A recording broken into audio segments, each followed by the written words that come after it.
Man, Obaika Racing. Where do we begin? There have been plenty of teams that have come and gone in NASCAR history. Some are remembered, some are forgotten. But Obaika Racing has always stuck with me because of how much of a shit show it was behind the scenes. Get ready because we're about to go over it all. This is the Obaika Racing Fiasco. This video is brought to you by the fine folks over at Factor. Factor takes the stress out of meal planning and sets you up for success. Skip the grocery stores and prep work. Instead, get chef-crafted, diet-approved meals. One of them being my personal favorite, the jalapeno lime cheddar chicken with spicy cilantro cauliflower rice. Skip the overpriced takeout trip. Get chef-prepared meals to the table in 2 minutes with Factor's ready-to-eat meals. Head on over to Factor.com or click the link below and use code BFM50 to get 50% off your first Factor box and 20% off your next month of orders. Again, that's code BFM50 at Factor.com to get 50% off your first box plus 20% off your next month of orders. Once again, a huge thanks to the fine folks over at Factor and you for supporting this channel. Entrepreneur Victor Obaika is from the country of Nigeria, making him the first African owner in NASCAR history. But how did someone from Nigeria get into NASCAR all of a sudden? According to one of the racing forums, NASCAR driver Josh Rayom somehow convinced Obaika to give him a ride in the NASCAR Xfinity Series. They were able to scrounge up a team and load it up for Daytona in 2015. But here's a crazy fact about Victor Obaika when it comes to racing. Prior to owning a NASCAR team, he had never seen a single race. Obaika ran the 2015 season with a total of 7 drivers. Then in 2016, they ran with a total of 11. So the results were just as you'd expect from a team like this. In over 70 starts, they failed to score a single win, single top 5, single top 10, with an average finish of 30th. And also had multiple DNFs, mostly for mechanical issues, although they would wreck on occasion. So what's the problem here? This just seems like another small team trying to establish themselves. Shouldn't we be rooting for this underdog team? I don't know if you'll root for them in this case. You might just end up laughing because this team had absolutely no idea what the hell they were doing. I showed up Friday morning for practice thinking, we'll go out and get as much practice laps as we can. This is great. Well, I get there, the car's not even ready. The car's in pieces. They're piecing this car together in the parking lot. And because the car was so far back in points, it was just basically in the center. Like, it wasn't even behind a trailer. It was kind of all by itself. And it just looked like a really janky organization. And we're just kind of looking at the car, me and my dad, and evaluating our options. Obviously we're going to miss some practice and just do what we can. We're thankful to be there. And I go out and make a couple practice laps. I think it was first practice on Friday, and the car was decent. I think we were sitting like 23rd or 24th in practice, which we were happy about. Really good, but nobody on the team had really given me the lowdown and the rundown of, these are used parts, these are used brakes. And I found out later that these weren't even road course brakes. These were like 1.5 mile brakes. They basically just pieced this car together. And I found out, I did like 2 or 3 laps in a row. And I wasn't even pushing 100%. And I'm going into turn 1, and I'm pumping my brake, and all of a sudden it just goes to the floor. And what happened was they were 1.5 mile front brakes. The brake bleeder screw was stripped. So they helicoiled it, and when they helicoiled it, that expanded at a different rate, and it loosened the bolt up. So I lost all fluid going towards the front brakes, so I had rear brakes. So when the pedal went to the floor, the front brakes weren't working. The rear brakes locked up. I spin. Luckily, I spun. That slowed the car down enough, and by the time I hit the gravel, I didn't hit the wall. Somehow I didn't hit the wall. And it was scary for me. At 165, 70 miles per hour going to turn 1, you lose brakes. Then I start questioning, does this team even know what they're doing? And I'm hearing from the drivers telling me, like, you got to be careful driving for Victor Obaika. So that was practice 1. So for practice 2, I knew the car wasn't going to be ready. We just kind of all agreed, let's just watch practice from the sidelines. We'll get the car ready for qualifying. So my dad and I are on our little mopeds riding around the track watching practice 2. All of a sudden, my car goes by.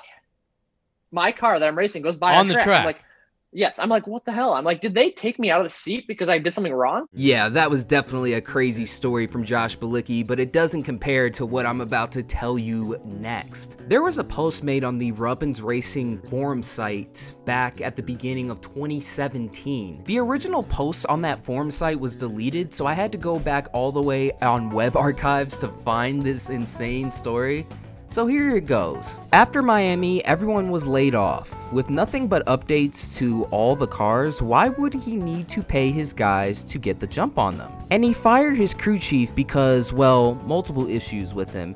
So what now? He brought in another who worked for a total of 4 days before saying screw this due to Victor's incompetence. During that time, he organized a deal in which Victor got all of Rick Ware's Xfinity equipment as well as getting a car to the chassis shop to get the Super Speedway chassis updates. Oh, that crew chief's replacement? Derek Cope. There was much issues there, though, due to Derek working on his own deals. There was also the rumor that a week after Derek was hired, he was supposedly fired after Victor got a hold of his contacts. So pretty much the entire month of January was a revolving door of personnel, all leaving shortly due to issues with the lack of direction of the team. Meanwhile, PR had announced Stephen Light as the lead driver. Plenty of stuff is in the shop, just no tools or no parts to finish anything, and no trailer, because supposedly the trailer that was bought off TriStar from a season ago was repossessed after Miami due to, you guessed it, a lack of payment. Questions started arising about if they would even make it to the track. The poor engine tuner was pretty much running the shop because he had the most experience on the team, but not nearly enough for that position. Now, we're a week from Daytona. Still, nothing assembled. One employee was convinced to move back from Michigan and is pretty much living at the shop. Somehow, Dan Stillman was brought out of retirement and re-enlisted as crew chief.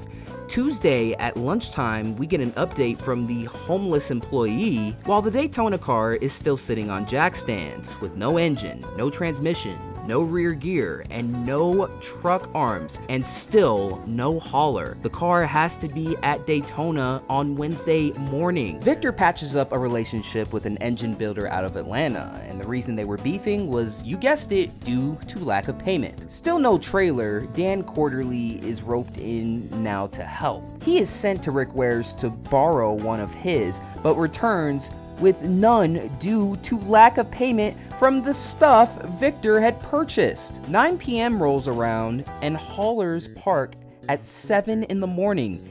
It's a 7.5 hour drive in the big truck, and most teams have already arrived at the track. There's still 10 to 15 hours worth of work left to be done. Dale is forced to make the call that the hauler will miss parking. Dale is somehow convinced to use his personal trailer. Dan eventually quits because, quite honestly, it's a lost cause. 5 a.m. rolls around while everyone else is sleeping in their hotels or tractor trailers. Obaika is finally loaded with a slapped together car and they take off for Daytona.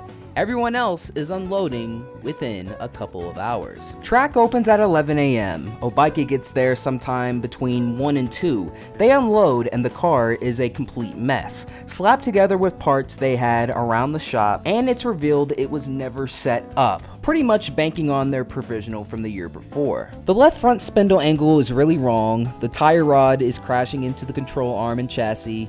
They then struggle to get the car through undercar tech, and they leave the night still on stands in tech. Everyone else has made it through and is ready to either practice or go back through tech to check if their issues are fixed. The next day it comes to light that Stephen Light paid 50 grand for Daytona and has more money waiting for additional races. It's not looking likely that he'll return. The team struggles to get the car even ready for practice. Victor's reputation is catching up as multiple owners are refusing to provide help with parts. He offers one money for parts, and the owner tells him he would if he knew Victor had the money in the first place. Victor has made promises to that owner in the past that were never fulfilled. Turns out there's an issue with the left front brake caliper, so the team is forced to pull it off and cap the lines off. Yep, there's only 3 wheel brakes on the car. They barely make it to final practice for 1 lap. If they failed to turn a single lap, there was a chance NASCAR wouldn't let them even qualify. Somehow they make it through qualifying tech. They're still working on the car in impound and they qualify. Short of another team's mechanical issues that prevent a lap, they are by far the slowest thing on the track. They don't even have the provisionals they thought they had and missed the show. Oh my gosh. Shout out to Elvis on Fire for posting this very great and detailed story. So now if you think this is just one of those underdog teams trying to make it into the sport, it's now becoming apparent this is just another meme team. But wait, there's more. Fasten in your seats, baby, because we are about to go straight to the NASCAR Cup Series. What? They ran just 4 races in 2017 and then disappeared, only to reappear in July of 2018 after purchasing equipment from the now shut down BK Racing. They ran 3 races, 2 of which were with driver Tanner Berryhill, in which the team was well off the pace, but hey, at least they finished in 2 of the 3 races. So now, what are the plans for 2019 and beyond? Well, to go full-time Cup Series racing, of course. What is going on? Again?